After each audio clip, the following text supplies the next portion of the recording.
So here we are looking at the bottom of that Sask Heritage 1980 Chev square body.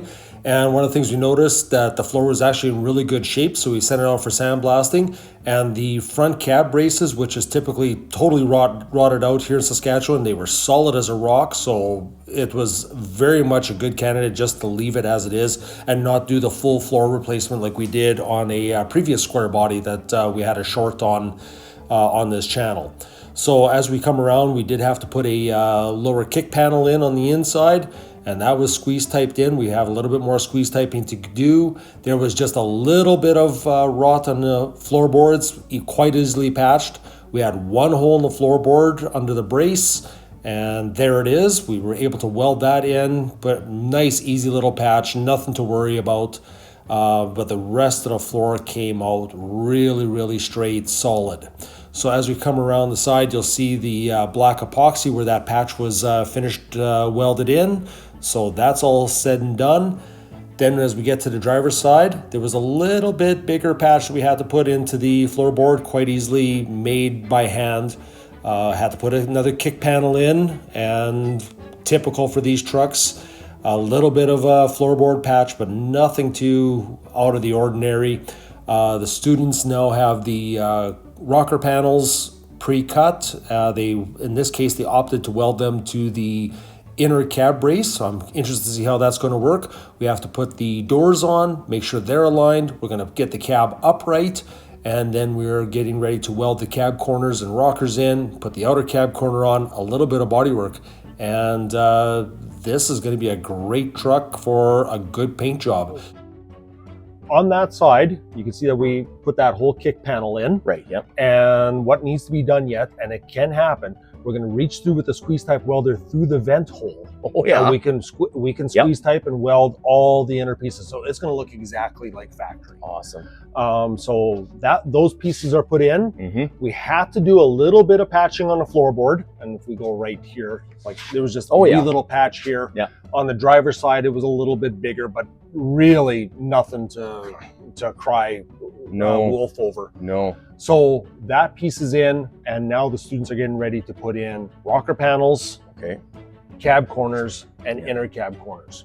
So fairly straightforward. That's very nice, clean truck. Kidding. It was one that was definitely worth doing. So that's where we're at on the cab, and they're getting ready. I see on the other side, they've already got the rockers ready, and they've got the inner cab corners in. So once they get it fitted, and of course they'll probably set this thing back upright, mount the doors so that the rockers fit, cab corners fit, and it's a very straightforward job. So it's a nice one to complement the Impala.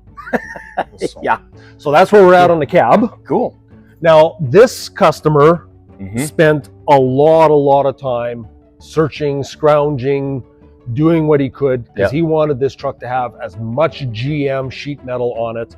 And yes, you can buy everything aftermarket. It resembles a square body, but the fit and finish is just not quite there. So I don't blame him, being a square body guy myself. I drive an 83 diesel, and the gaps, when I did it back in 1995 with GM sheet metal, works pretty good. Right. So they're not perfect, but it's better than the aftermarket. Right. So with that, he was able to find a really good box, the best one that you could find still used. We still have to do some work to it. This was from a newer truck, so we did have to manufacture and replace a brace. And yes, you can buy them. For us, it's 4 weeks out of the States. Oh, well, you don't have time for We don't have time for it. So once we got this back from Blasters, it was quicker just for us to make it, and it still got squeeze typed in. The other thing, that this being a newer box from 1980, the next half of the generation up, is that the box hole mounting is different. So we had to change the mounting point from this hole to this hole. The indents are still on the floor. On the other side. I'm not going to flip this over. No, that's fine. But this one got filled, and then this one got put in so that it fits the 80 frame. Gotcha. Right. You just got to fit the frame. Cool. And from there, well, we can take a look at the fleets, because he again, this customer was really trying to, we'll go over to the far Sure, along. yeah. So in here, of course, it's I think this was 1985 or 86, this box. Department's a highways truck at one time, and then it got painted blue, and now it's going to be going into the Sask Heritage colors. So there was some work done in here. We have a little bit of rust there. We have a couple little weak spots here and here. And just for everybody out there, a little rust spot like this means that this thing is rusted all the way through here. So what we did in this particular one, and I have done a lot of these patches, they are the most horrible job to ever do in the world. These fleet sides warp like you wouldn't believe. So what we have done with this one, just flip this. We cut out the inside tub. And we sandblasted it. It sandblasted up pretty good. So we only have a little patch to put here, keep the warpage right down. And we're going to sandblast the inner tub, which is down by my feet here. You're right. And we are going to weld that back in and probably weld bond here just to make sure that this fleet doesn't rust anymore. So, if the owner didn't, if I didn't know that the owner had gone through so much effort to try and have original GM sheet metal, I probably would have put aftermarket fleets on. But yeah, you just don't get this much anymore. So I understand, and we're gonna do what we can to save every piece of metal. I didn't realize, when you point that out, like you can see where you blasted well enough. But I've never really looked inside of these before. I mean, it's pretty common on any truck. I mean, that wheel well in the back and the tail lights. So as soon as you see that little bubbling on your fleet sides, it's rotten all the way through. So, and this is a repair I've done many times. And once it's all glued, weld bonded, if it's done right, it'll never rust again. Awesome. There's a little maintenance to go with that too, but so I'm gonna let that down nice and easy with you. Awesome. So that's where we're at on this.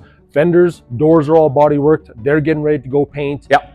We've done some painting on this already, some rims and some glove box and doors and so on. So we got the colors for this. So, and can you get the decal kits yet? We can probably get them made. I'm just curious. We're gonna get them made. But we'll find somebody to make them. This is the first Sask Heritage truck I've ever seen. I didn't even know they made them. You guys did the Alberta one a handful of years back. Didn't know they made those. So this is neat. It's cool. I was just curious. That's all. No, we'll find a place to get them made. For sure. In this day and age, we can do anything. Cool beans. Okay, well, we're good? Yeah, we're good. Thanks so much, Scott, again, walking us through this. Again, hope somebody out there learned something, because I definitely did. So take care, and thanks for watching. Subscribe, like, and tell all your friends. Bye for now.